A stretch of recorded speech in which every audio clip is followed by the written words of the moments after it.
Oke, saya tidak menyangka di balik sosok seorang yang bergelar doktor baru berusia 21, Bapak. 21 kali berapa ya?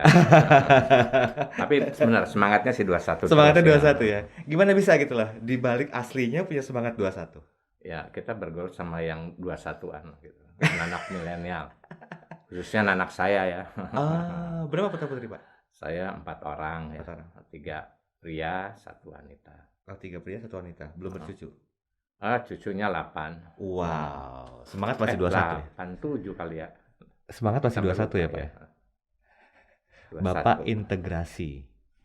Era 2003 sampai 2008. Kalau dari Mas kan dari awal ya, dari Heeh. 2000-an. Tapi saya yang Oh. periode kedua jadi ketua umumnya. Jadi Oh, betul, periode yang kedua. betul. Sebelumnya? Sebelumnya saya jadi wakil, jadi salah satu ketua. Oh, Pak oke. Iwan Ponco itu Mm-mm. kita kan pendiri ada berapa? Saya lupa tuh 8 atau 9 ya. Yes, yes, yes, yes. Pak Dr. Aris Mufti, Ketua Ya, Umum MES periode 2003 hingga 2008 8 ya. ya. Pak, boleh nggak sedikit, saya juga pengen tahu sih sebelum kita bahas lebih lanjut ya tentang apa sih yang sempat dilakukan Bapak sehingga Bapak mendapatkan satu gelar Bapak integrasi gitu. Nanti pasti ada meaning di balik itu ya. Eh, Boleh nggak sharing sedikit dong tentang sosok Pak Dr. Aris Mufti ini? Ya kalau integrasi saya malah baru dengar nih. Hmm. Tapi yang jelas saya kerja di lembaga keuangan itu dari tahun 83 ya. 83. Oke. Kerema Limited ya, Mm-mm. itu terafiliasi dengan Hong Kong Shanghai Bank, tapi Mm-mm. main di ini, di future ya, Oh. forex dan juga emas ya. Mm-mm. Lalu Mm-mm. habis itu ikut sebagai program eksekutif di Bank Niaga. Mm-mm. Mm-mm. Waktu Mm-mm. Bank Niaga, jadi muridnya Pak Robi Johan lah ya di Oke. situ. Mhm. Terus kemudian pada saat MUI tahun 90 bikin workshop bank ya, Mhm. Mhm. buat yang tidak mau riba bikin bank. Nah, Mhm. saya 91 bergabung karena waktu mau bikin itu Bank Muamalat. Oh, Nah, tahun 91 tuh ya? tahun 91 saya Mhm. bergabung di Mhm. situ karena Pak Robi Johan juga salah satu tokoh yang diminta untuk men-set up Bank Muamalat. Mhm. 92 Bank Muamalat beroperasi, Mhm. saya sebagai kepala divisi operasinya. Mhm. Nah, Mhm. waktu itu saya mulai awal. Nah, Mhm. disitulah kemudian tahun 92 Heeh. saya jadi direksi di sana. Tapi Oke. poinnya pada saat kita men-setup Bank Muhammad, kita juga setup yang namanya BPRS, setup Oh. BMT. Jadi Heeh. Heeh. 92 itu Mhm. mulai Bank Muamalat, mulai juga Bank BPRS, dan mulai Mhm. juga BMT.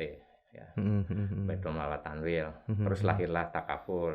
Mhm. Mhm. Kemudian Pak Iwan dari Dana Reksa mau bikin reksadana syariah. Mhm. Nah, ngomong-ngomong, nah akhirnya kita bikin reksadana syariah. Mhm. Nah, dan di situ belum ada asosiasi.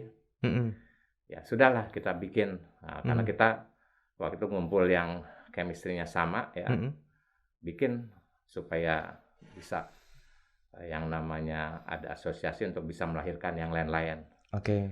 Nah, Oke. makanya lahirlah MES. Ya Mhm. dengan tagline-nya memasyaratkan ekonomi syariah dan Mhm. mensyariahkan ekonomi masyarakat. Nah, Oh, itu pertama tagline-nya ya? ya, ya Oke. dari Oke. awal sih Oh, dari sebenarnya itu awal. ya. Oke. Oke. Karena tujuannya ke sana gitu. Aha. Aha. Kita percaya bahwa dengan syariah, Mhm. khususnya makosid syariah, maka sebagai orang Islam ya tentunya, Mhm. Mhm. badatun thayyibatun warbun gur bisa kita capai.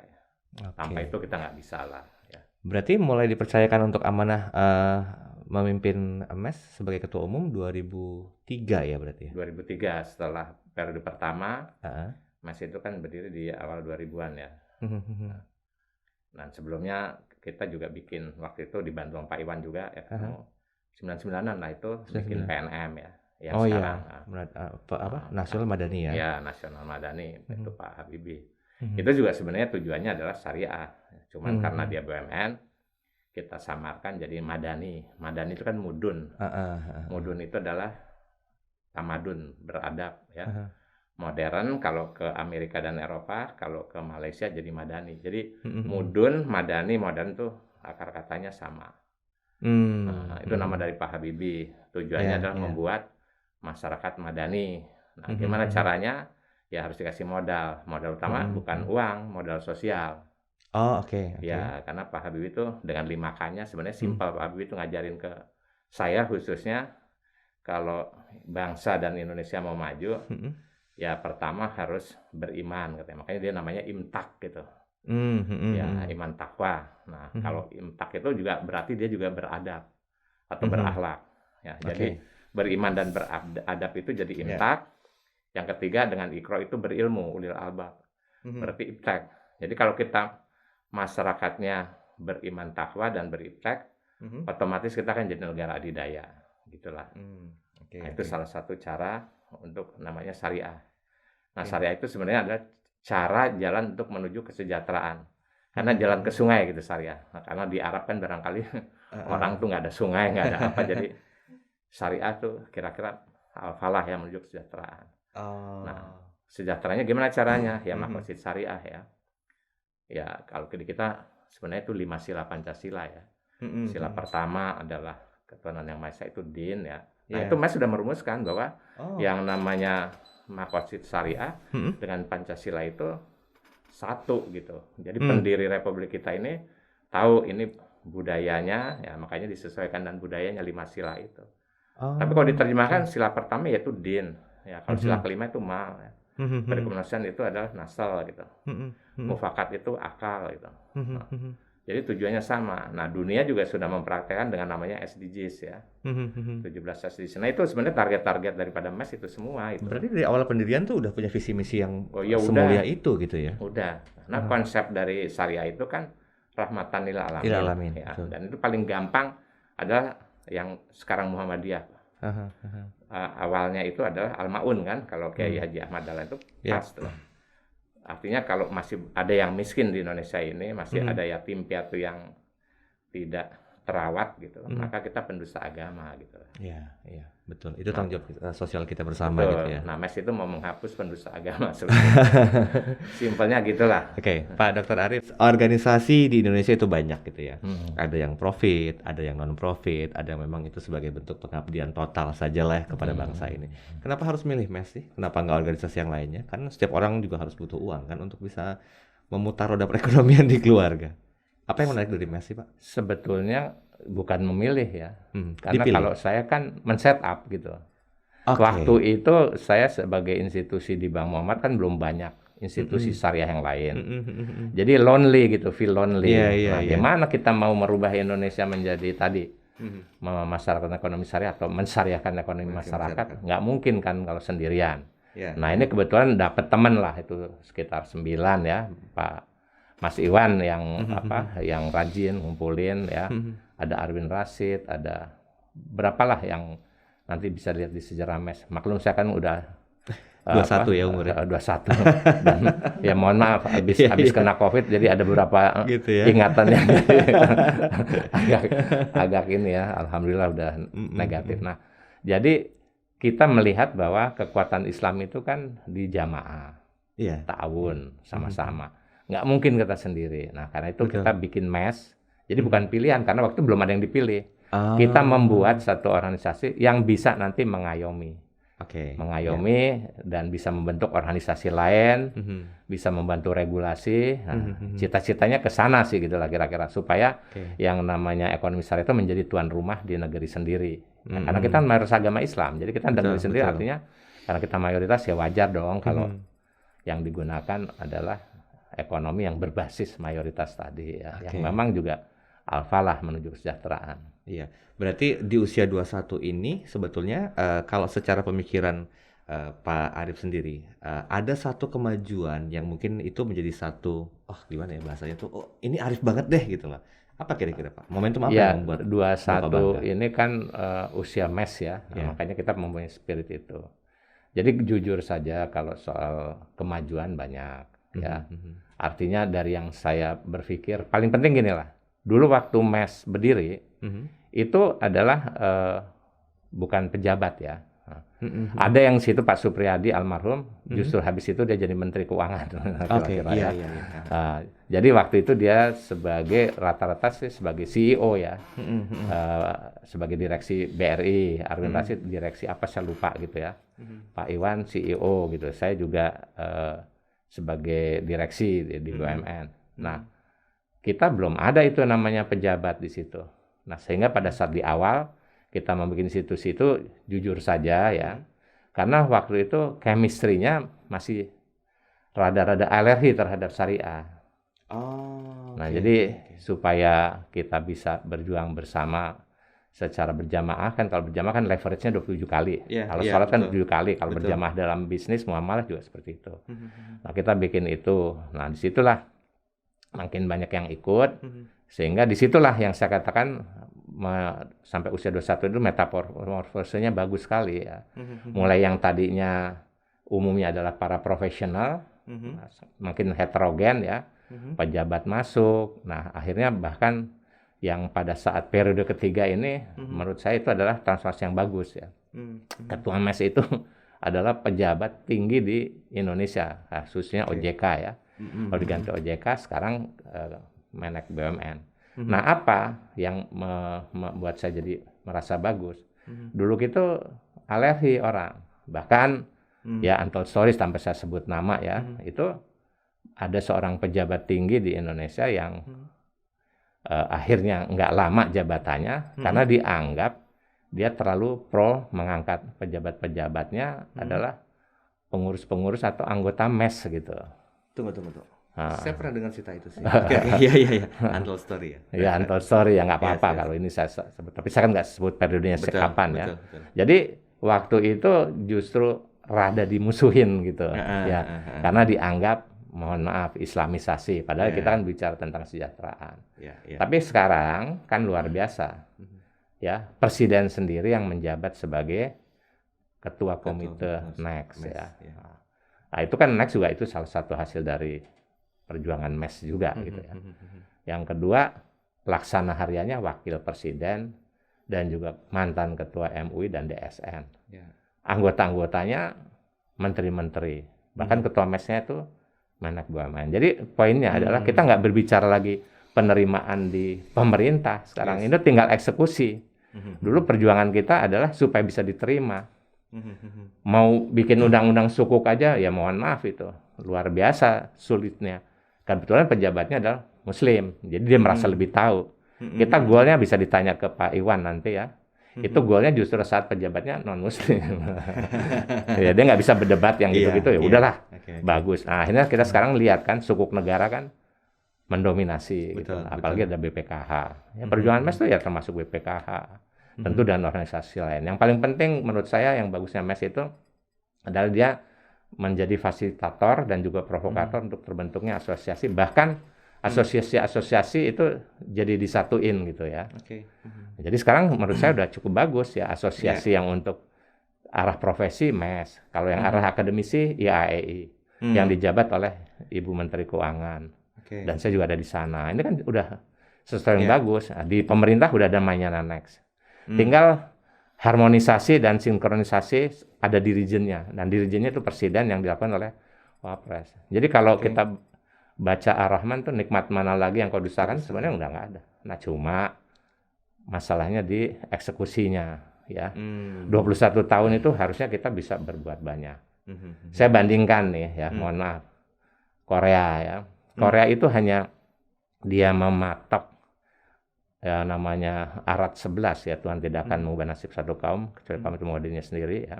Dan itu ada di disertasinya Dr. Sanusi Junaid, dan Presiden Korea saat itu mempelajari apa sih yang bisa merubah secara cepat di dunia ini.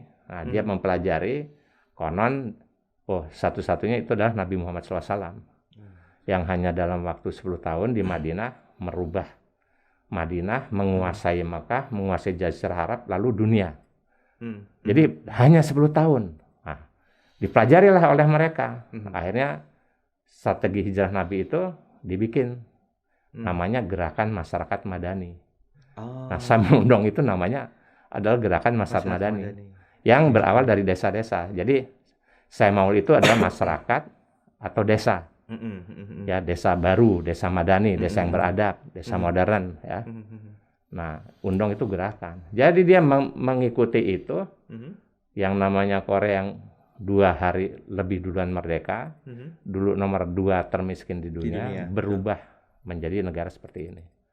Nah, bayangkan hanya 1 ayat dan cara strategi. Nah, poin saya ngapain itu adalah banyak kemajuan Mas 21 tahun. Tapi kan kita tahu masih banyak yang miskin. Betul. Masih banyak kesenjangan. Itu masih jadi PR juga ya sebetulnya, Pak Justru Arief, itu ya. PR utama. Itulah kira-kira. Oke, Pak Arief, gini, saya jadi tertrigger untuk bisa tahu lebih jauh nih. Kan tadi kan kita bicara masalah Korea segala macam. Bahkan Nabi Muhammad juga memberikan satu benchmark ya untuk jadi role model 10 tahun Jazirah Arab itu bisa berubah total gitu.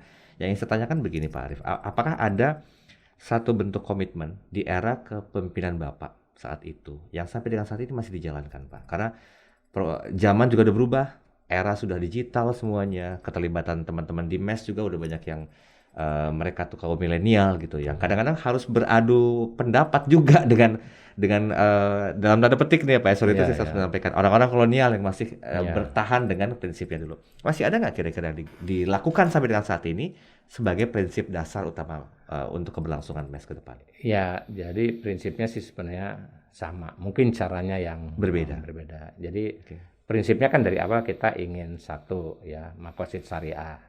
Maqasid syariah tercapai. Nah, barangkali KPI-nya yang agak beda. Masih mohon maaf dan petik KPI-nya masih pakai konvensional. Apa yang ingin saya katakan KPI-nya itu? Kalau KPI kita kan jelas ya. Al-Maun itu gitu ya. Jadi tapi itu juga KPI dunia. 3 besar dulu aja lah dituntaskan. Jadi ada nggak hubungan terkait ya antara MES dengan pembentukan lembaga keuangan, lembaga bisnis syariah ya, yang ada di Indonesia saat ini dan kebijakan yang bisa langsung menghilangkan secara cepat satu kemiskinan. Itu kan SDGs pertama. Hilangkan kemiskinan. Yang kedua, hilangkan kelaparan, hunger. Yang ketiga, ya kesehatan. Ya kayak pandemi COVID ini kan kesehatan. Nah, kita MES boleh nanti kita menjadi pusat ekonomi keuangan syariah, pusat ekonomi syariah. Tapi kan nggak lucu kalau TBC kita masih nomor 3. HIV betul, nomor 3. Angka kemiskinan kita belum turun terlalu banyak. Kesenjangan masih. Artinya MES baru berhasil kalau satu kemiskinan, kelaparan dan kesehatan tadi udah berkurang banyak ya. Lalu kesenjangan. Artinya kita kan penduduk yang kalau kita bilang mikro itu 90. Katanya 9%, tapi saya nggak usah bicara itu. Kita bicara umat aja. 88 atau 9%. Bisa nggak yang 90% ini menguasai aset produktif 60? Kalau sekarang kan 1% menguasai 45%, 10% menguasai 70% gitu. Apa patokannya? Kalau kita bicara Islam syariah, ini yang harus kita rubah. Tanah. Perhatikan ya, zaman kerajaan dulu, kerajaan Islam berjaya. Tanah itu kan kebanyakan seperti Mesir sekarang itu dijadiin wakaf. Jadi nggak diwariskan dan nggak dijual belikan. Jadi kalau dari sini inilah karena tanah itu adalah unsur untuk sandang pangan papan dan juga untuk produksi. Bayangkan petani kita mayoritas di kita, tapi 40% kalau kita pakai data statistik mereka nggak memiliki tanah. Jadi mereka adalah kuli di negara sendiri. Betul. Kenapa? Karena tanahnya dipegang oleh oligarki dan juga oleh BUMN. Nah, ini kan melanggar yang kita sebut al-hasr. Jangan sampai harta itu hanya berputar di kalangan konglomerat atau oligarki saja. Nah, bisa enggak MES bersama yang lain tentunya, apalagi Next ya, membuat kebijakan-kebijakan yang seperti ini. Tentu Pak Jokowi sudah ya kita lihat dengan yang namanya revolusi tanah ya, aset ya dengan Tora ya. Tapi harus secara masif diterjemahkan oleh MES ini. Jadi dia dikasih duit, tapi kalau dia nggak punya tanah garapan, ya percuma juga. Itu percuma. Terus yang kedua, MES juga harus bisa merubah, apalagi tadi disebut zaman digitalisasi. Ya, kalau kita pakai bersandar yang namanya ayat Nabi ya, Al-Anbiya, khususnya 105. Di situ sudah dijelaskan bahwa sudah tertulis di kitab Zabur dan kitab suci lainnya sudah tertulis di Lauhul Mahfuz bahwa Tuhan hanya mewariskan dunia hanya kepada hamba-hamba yang saleh. Saleh itu adalah nabi dan pewaris nabi. Saleh itu sebenarnya kalau teori manajemen ya, ini Pak Erik ketua kita hafal sekali karena di jagoan kan. Itu kan cuma dua hal saja. Good governance dan nilai tambah. Added value. Ya, good governance itu 1400 tahun yang lalu sudah dirumuskan di Al-Anbiya tadi. Sidik, amanah, tabligh, fatonah. Tahun 1980 saat kasus Bering baru disebut bersih, transparan, profesional gitu. Ya. Jadi setelah kasus Bering ya keuangan, lalu Enron dan yang lain baru sadar kita tuh udah ada duluan. Jadi sidik, amanah, tabligh, fatonah itu sifat Nabi kalau dimiliki oleh para profesional menjalankan ekonomi di Indonesia, khususnya ekonomi syariah, maka beres. Tapi itu belum beres. Sampai dengan saat ini? Bukan. Hanya dengan good governance. Karena ada unsur yang lain.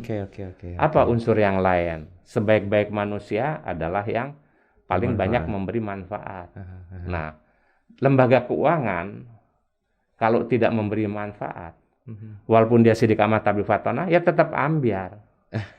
Makanya di dalam Al-Anbiya itu dikatakan saleh itu adalah sidik, amanah, tabligh, fatonah dan memberi maslahah.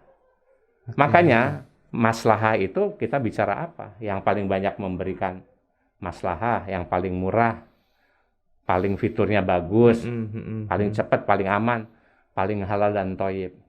Nah, kalau kita lihat dari nilai tambah, maka yang bisa memberikan nilai tambah nggak mungkin cuma di hulu. Dia harus dihilir. Makanya industri halal harus dikembangkan dan dimiliki oleh desa, pondok pesantren, komunitas, ya. Betul. Jadi bukan hanya satu keluarga yang pada saat pemimpin keluarganya itu meninggal, berebut warisan 39 anaknya. Dan ada satu warisan di negara yang saya baca, itu asetnya nilainya, mohon maaf, ratusan triliun, saya kaget sendiri. Dan itu adalah keluarga yang di Indonesia. Sementara kita tahu banyak yang masih kelaparan, masih stunting. Nah, disinilah peran yang namanya masyarakat ekonomi syariah, bukan hanya bermain jadi pusat keuangan, pertumbuhan 7% bahkan 10%. Ingat, saya tadi yang nyebut Korea. Korea itu saat pertumbuhan 10%, itu dia 2 dekade, tahun 60 sampai 70, itu terjadi kerusuhan sosial. Tahun 69. Kenapa? Karena tadi 80% rakyat di pedesaan miskin. Maka presidennya ngerubah jadi Samuel Undong, ya. Turun ininya, growth-nya nggak 10% lagi, sekitar 7-8, tapi nggak ada satu desa pun yang miskin lagi. Nangkep ya? Jadi yang membuat pertumbuhan itu ya memang perusahaan besar gitu kan. Berarti berikutnya kita juga harus tahu nih, saya yakin Sobat Mesa juga ingin tahu di luar sana, apa sih yang belum tersentuh dalam tanda petik ya, oleh aktivitas-aktivitas yang dilakukan oleh MES sendiri. Kalau dari, ini kan bicara masalah program berarti Pak ya, karena saya yakin sebuah organisasi itu diciptakan, dibuat oleh sang founding fathernya adalah untuk kebersamaan, kemaslahatan umat juga. Apa yang belum disentuh sekarang? Sebetulnya di peta jalan yang baru yang dibuat oleh MES saat ini ya, oleh Pak Erick Thohir, Pak Igi ya, dan karena saya juga termasuk Dewan Pakar ya, tentu dia ikut harus bertanggung jawab. Itu sudah ya, ada beberapa program yang paling menurut saya yang paling bagus itu adalah program yang khusus ke desa dan juga ke komunitas pondok pesantren. Nah, itu aja yang diperbesar. Contohnya gini lah, Pak Erick Thohir itu kan menguasai yang namanya BUMN. Ya, saya ambil contoh Malaysia, karena Pak Jokowi sering mengatakan, bisa nggak kita redistribusi aset seperti yang dilakukan oleh Malaysia Felda? Apa yang dilakukan oleh Felda? Felda ini adalah holding BUMN perkebunan. Kalau di kita adalah PTPN 3. Ya, Nah, simpel aja. Masyarakat kita juga masih banyak kok yang tanahnya di sawit, kelapa, yang hektaran. Ya. Tapi mereka nggak punya pabrik, karena mereka nggak punya keahlian, nggak punya akses ke pendanaan. Tapi kalau di Korea, di Malaysia dan juga di Cina, yang namanya inti itu tadi, yang PTPN 3 atau kalau di Malaysia Felda, dia bikinin yang namanya holding, yang cita-cita Pak Jokowi itu korporatisasi atau badan usaha milik rakyat kalau Pak Tani Abeng bilang ya. Nah, kalau kita badan usaha milik rakyat secara syariah, bikin aja, nggak apa-apa yang mengelola itu ya. Tadi PTPN 3, tapi dia memiliki share cuma 40%. Ya 60% share-nya siapa? Ya petani, BUMDes, Kopontren gitu kan. Pegawai-pegawai di kebunnya itu. Dan itu pun maaf, cukup di primary aja nggak apa-apa sampai secondary. Jadi primary dia boleh sampai 51%, secondary 40%. Tapi kalau yang tersier, yang farmasi, kosmetik, nggak apa-apa itu oligarki, konglomerat boleh ya. Nah, kenapa? Karena dengan cara seperti itu nilai tukar petani yang biasanya cuma 105, paling tinggi 110, dengan nilai tambah industri meningkat, ya udah dia di situ. Nah, itu kalau kita bicara kesejahteraan. Tapi paling utama apa sih tujuan maqasid syariah itu? Kan kita berbicara kalau akidah kan la ikraha fiddin, tidak ada paksaan dalam agama ya. Jadi dengan sila pertama udahlah, itu berarti semua orang punya akidah masing-masing. Itu udah bagus, asal dia takut sama Tuhan itu udah bagus lah. Tapi yang kedua dari Islam kan selain akidah kan akhlak. Nah, dan inilah yang paling penting Pak Jokowi, Pak Erik mau ya akhlak. Nah, akhlak itu di syariah itu penting. Yang kita sebut sebagai maqasid syariah. Dan tadi magorib itu adalah anti maisir, jadi nggak judi, anti goror, anti spekulasi, anti riba. Tapi yang paling penting B-nya itu batil. Nah, kita yang batil ini kelupaan, dan itu kadang-kadang kita dijalankan. Makanya terjadi kasus yang kemarin ribut akhir selesai. Itu kan ada yang batil. Iya.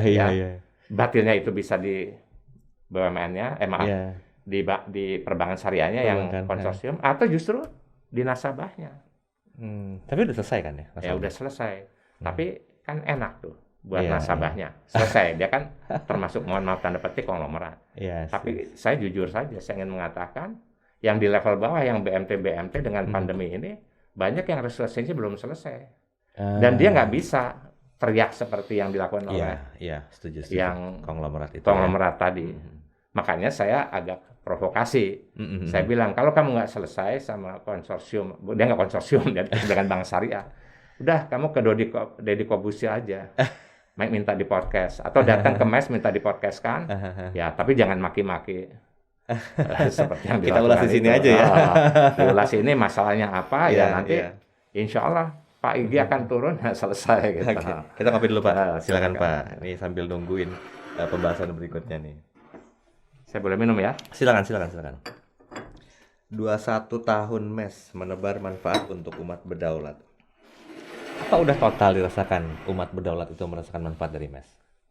Berdaulat itu adalah dia mempunyai kekuasaan. Ya kan namanya sekarang daulat tuanku kan, jadi tuannya yang berkuasa.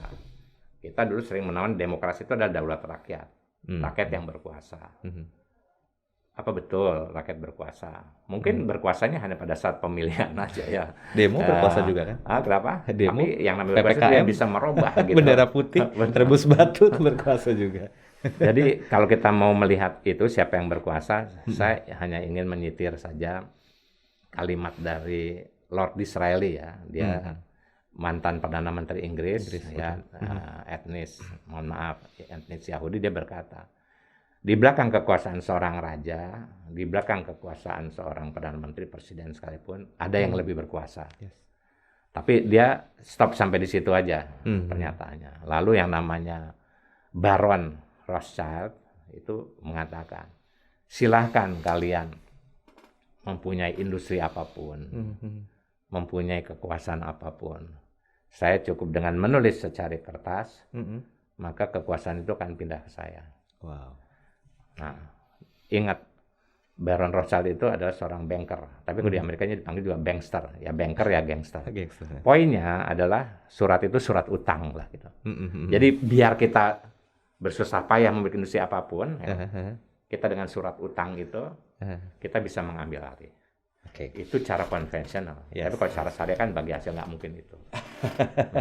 Nanti pro kontra lagi ya. Jadi poin saya, rakyat itu, umat itu berdaulat kalau dia sudah memegang kekuasaan ekonomi di dalam pemegang uang. Mafi fulus manfus, lil fulus mulus.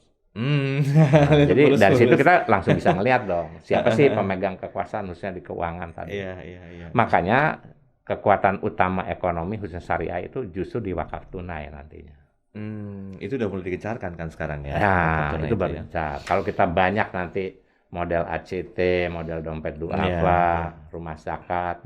Dia memiliki konglomerasi ya. Itu pemiliknya adalah wakaf, pemiliknya adalah koperasi desa, pemiliknya adalah BUMN, BUMDes, ya BUMN juga tetap ya. Pemiliknya adalah Kopondren. Nah, disitulah baru kedaulatan. Oke, Pak, saya mau menyinggung sedikit tentang perkembangan SDM-nya. Dari tahun 2003-2008, saya yakin peoples yang ada di MES itu memang masih betul-betul bisa dikatakan konservatif dengan prinsipnya mereka gitu ya, bahwa ini organisasi yang sengaja dibentuk untuk menebar manfaat untuk umat lebih berdaulat lagi. Nah, sekarang tuh bagaimana, Pak? Apakah memang SDM juga menjadi bagian dari senjata utama agar pemerataan semuanya itu bisa lebih maksimal? Pandangan Pak Arief gimana? Tuhan ayat pertamanya apa sih? Iqra. Iqra itu artinya apa? Baca. Kalau kita cuma baca, tapi kalau di Jerman, di Korea, Cina, dan Jepang terjemahannya nggak baca dia. Tapi? Baca, mengerti, terapkan. Baca, mengerti, terapkan. Oke. Membaca Quran ada pahalanya. Mengerti pahalanya bertambah banyak, tapi terapkan dia luar biasa. Nabi itu bisa merubah dunia karena dia menerapkan. Bukan hanya membaca. Jadi baca itu, belajar itu dia tidak akan mengubah sesuatu. Dia berubah kalau ada aksi gitu. Jadi kekuatan daripada Iqra ya, pendidikan itu adalah baca, mengerti, dan terapkan. Nah, sekarang kita lihat Jerman itu salah satu yang Aufklärung ya, pencerahan. Makanya dia punya konsep namanya Ausbildung. Itu yang diikutin oleh Cina, Korea, dan juga Jepang ya. Mereka tuh sekolahnya ada 3. Sekolah umum, sekolah khusus, dan sekolah spesialis. Kita cuma sampai khusus. Ya, khusus itu kayak SMK. Nah, kalau di Jepang, Korea, dan di Jerman itu mereka ada spesialis yang namanya, sekarang kita mau ikutin, mereka belajar dah, itu sana. Jadi praktek. Kalau di Jerman malah kalau spesialis itu 70% praktek. Jadi MES juga harus bisa membuat ya, dengan mereka belajar ini ya. Dia membuat satu kurikulum ya yang 70% itu dipraktekkan di bank wakaf, di BMT, terjunkanlah orang-orang terbaik. Tapi sekarang bagaimana kalau di kita akreditasi aja, ya tahu nggak akreditasi kita? Kalau kita ngirim TKW ke luar negeri, ya sekolah katakanlah, sekolahnya S1 misalnya, dia kerja di luar negeri, padahal dia sana cuma jadi TKW misalnya dia nilainya 4 sekolah itu, karena anak mahasiswanya banyak yang dikirim ke luar negeri. Dibandingkan kalau di sini, ya kayak Pak Edi, dia ahli porang, itu nilainya cuma 2 gitu. Paham ya? Jadi harus ada perubahan mindset. Nah, disinilah MES harus kerjasama dengan IAEE merubah mindset akreditasi itu lebih banyak kepada yang nanti KPI-nya itu jelas ya, menjadi beriman, berakhlak, dan berilmu. Nah, mata pelajaran Jepang itu Hitozukuri dan Monozukuri itu artinya manusia unggul, karya unggul. Itu jelas dia ada 5 budi utamanya ya, kalau di kita 7 budi utama. Nilai kejujuran, nilai disiplin itu ada.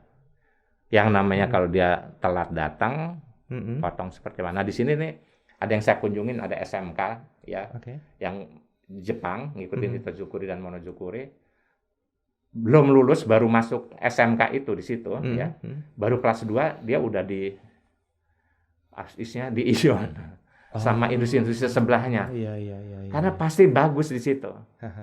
Kenapa? Karena ahlaknya jelas, ada jujur, disiplin, tanggung jawab. Karena memang mereka punya kurikulum untuk ke sana. Bukannya itu sudah bagian dari pola asuh setiap keluarga, Pak, dengan adanya hal-hal kayak gitu? Asuh keluarga idealnya begitu. Tapi dengan kondisi sekarang, Bapak Ibu nggak akan maksimal punya waktu sana. Bahkan 2 hari yang lalu saya lihat di TV itu sangat bagus ya, di daerah Condet ya kalau nggak salah. Itu ada sekolah yang seminggu 2 kali masuk SD dan SMP. Ya, maaf, TK dan SD. Dan itu dipaksa oleh orang tuanya. Kalau nggak, orang tua murid dia akan mengambil anaknya nggak sekolah di situ. Jadi keterangannya ya waktu datang Satgas menjelaskan. Penjelasan gurunya, kepala sekolahnya bilang, saya nggak punya ini daya karena dipaksa oleh orang tua. Nah, jawabnya tadi menjawab pertanyaan itu. Kita sejak pandemi, ya kita nih jadi ngasuh anak katanya, nggak bisa kerja, ngasuh anak karena sekolah Dari situ. Online. Dulu kita kan nitipin ke sekolah, jadi kita bisa kerja nyari duit. Gimana saya nggak punya kerja, nggak punya duit, terus bisa bayar uang sekolah? Nah, gitu kira-kira. Jadi memang kita harus merubah semua pola, tapi dasarnya mereka bekerja, bahkan ibu itu menjadi bekerja, ya nggak ngasuh anak, ya karena mereka harus cari penghasilan. Nah, disinilah tugas MES untuk merubah itu. 21 tahun loh dia harus merubah ya. Masih ada waktu sampai 2045 lah. Pak Aris, sedikit saya ingin tahu Pak, permasalahan di Indonesia itu masih didominasi dengan kemiskinan, yang memang masih menjadi sebuah PR utama. Ada peran MES nggak di sana sebetulnya? Peran MES itu saya katakan tadi harus menyatukan sekarang musuh bersamanya apa. Karena kan sekarang kita dikasih KPI yang glamor maksud saya. Bagus sih pusat keuangan ekonomi syariah. Iya. Lalu kalau kita jadi pusat ekonomi keuangan syariah apa? Maka di teman-teman saya kita harus bisa membiayai jalan tol ya, benar kan jalan tol jadi. Ya, padahal kalau saya bilang ya jujur aja, justru yang saya katakan tadi, ikutilah pola Cina, Korea, Thailand, Vietnam, satu desa, satu industri, unggulan, dan closed system, halal dan thayyib. Jadi, kata kuncinya 3 yang saya bilang ya. Pertama, konsep tanggung renteng, kan itu kan konsep ta'awun juga. Kalau satu utang, ya dibayarin. Ya, seperti di Bali kan, hampir NPL-nya 0, karena kalau ada satu yang bermasalah, mereka dibayarin. Yang kedua, jimpitan. Kelemahan kita, termasuk, mohon maaf, masyarakat syariah itu, adalah menganggap bahwa kita utang tuh dari luar. Padahal utang itu justru kalau syariah itu dari dalam gitu, yaitu dengan dana zakat, infak, sedekah, wakaf dan jimpitan. Saya bisa membuktikan kok ya, ada beberapa yang kita bina ya. Misalnya di desa Indramayu, mereka nggak dapat bank karena orangnya miskin kan. Tapi mereka jimpitan sedino sewu ya dengan ikan, maka mereka sekarang memiliki 20 kapal ya, pengelolaan, pom bensin, koperasinya ya. Juga omsetnya 1 miliar per hari. Bahkan di Kalimantan Selatan mereka sawerannya ya dalam bentuk simpanan BMT ya 100.000, maka mereka sekarang mempunyai pabrik virgin palm oil, virgin coconut oil, dan sedang menyelesaikan CPO. Belum pakai dana pemerintah, belum pakai dana bank, apalagi bank syariah ya. Hal-hal yang seperti itu kan bisa direplikasi oleh MES ya, diperbanyak. Nah, kalau yang di bawah ini 75.000 desa dengan dana desa 1,4 dibikin BUMDes-nya jadi syariah atau UUS ya, kalau yang nggak mau secara syariah, maka kita punya perputaran langsung di atas 100 triliun per tahun. Itu secara otomatis jadi pusat keuangan syariah. Tapi kan sekarang kita nggak punya program ke sana gitu. Tapi dengan yang Pak Erik tadi udah ke desa, ya itu kita kerucutkan. Kalau saya kan programnya sekarang ke sana, satu desa. Satu BUMDes BMT, satu desa, satu industri, ya. Ya bantu MES lah sebagai dewan pakar untuk sampai ke sana. Tapi ini kan belum jadi masif gitu, jadi belum masif. Nah itu maksud saya. Jadi pusat keuangan syariah itu bukan hanya outward looking, tapi juga inward. Gantikan saja ekspor ya atau import kita yang pangan dengan yang namanya industri halal. Saya memberi contoh. Kemarin saya hadir di webinar. Ya. Ada orang Korea yang udah 26 tahun di sini, dia punya 6.000 mart di luar negeri dan 100 di sini, khusus makanan-makanan atau produk Korea. Dia bilang di Korea dan di Jepang ini, mereka tuh penggemar makanan, 70% itu adalah ubi jalar. Nah, 30% baru yang non ubi jalar, seperti porang, seperti sorghum. Nah, dia bilang bahannya tuh dari Indonesia karena kita kan tropis. Sementara kita makannya justru tepung, gandum yang makannya 70 dari impor. Nah, kalau kita secara syariah bisa merubah mindset itu ya. Lihat orang Jepang, Korea hebat-hebat makannya ubi jalar gitu. Si lembu lagi gitu kan.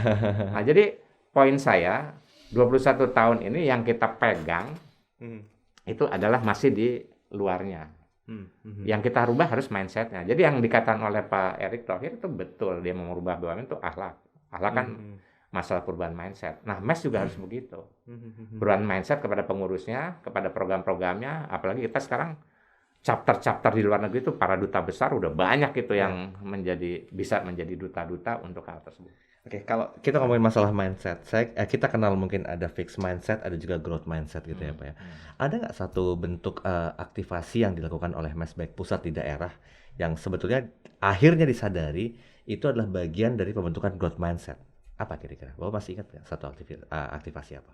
Ya, jujur saja selama 21 tahun ini kita kan yang kita rubah lebih banyak itu tadi ya. Betul sih, risk management, SOP ya, profesional untuk itu bagus gitu.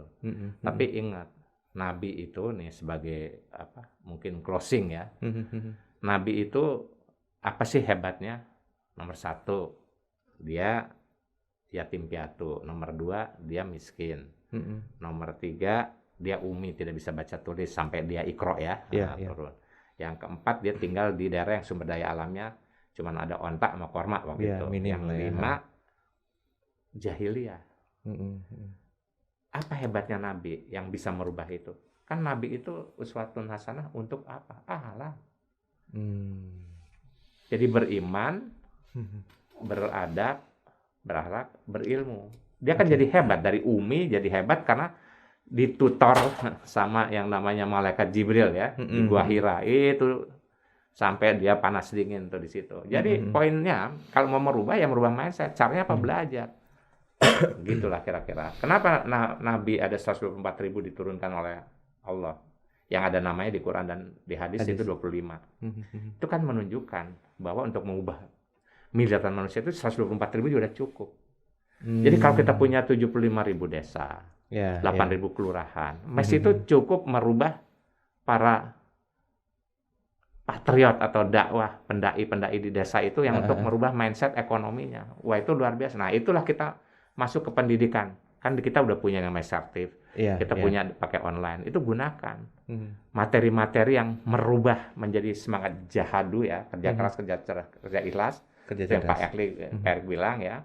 Yang kedua, semangat halal dan thayyib, membeli barang saudara sendiri ya, supaya kita nggak usah import. Jadi sembako nggak usah dari luar lah, masa sih fast moving good yang kayak minum air aja nggak apa-apa, kita bisa bikin air minum kemasan sendiri ya itu.